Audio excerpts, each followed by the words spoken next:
So Knoxville Fire Department has been around since 1885 when we became a professional fire department. Prior to that, it was a volunteer organization.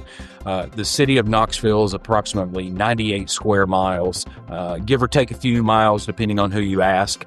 We have 20 fire stations throughout the city, and each fire station is separately alerted through our WestNet system. So back in the early days, the fire dispatcher, when they were in the alarm ring, they would literally have to choose these fire stations that they wanted to open up in order to talk to the fire station to let them know they had a call. Once the fire truck went responding, they would then take the switch back over to the opposite side, to the red side, so that they would know that they were out of service and on a call. So interestingly enough, WestNet kind of still works on that same principle. It alerts the fire station, the dispatcher lets the crew know that they've got a call, and then WestNet keeps them on that call while they're out of the station. Once they're back in the station, goes back to center. WestNet does kind of the similar thing, so it lets us know where our apparatus is at all times.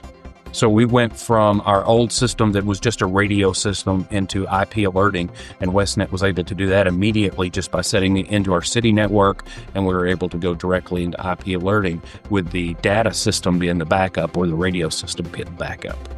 So what we were able to do is go from our old system into the new WestNet system by phasing the project in.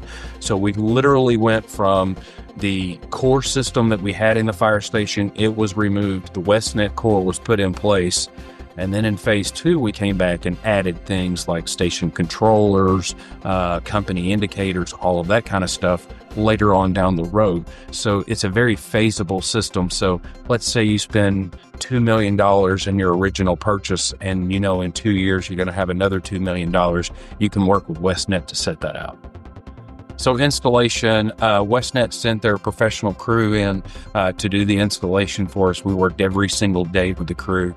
They went fire station to fire station. So one station may have been on the old system where the next station was on the new system. But as the crew did the install, they went through, removed our old equipment, put in the new equipment. It was very seamless. Most stations only took a matter of a day or two for them to work through. They worked from early morning to late in the evening and always did a very good job, cleaned up the mess after they left, all that kind of stuff.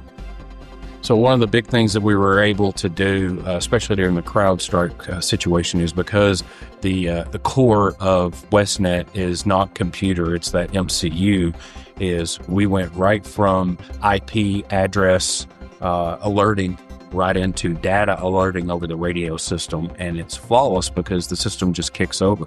If the server's offline, it kicks over to the data system. It's a very simple process.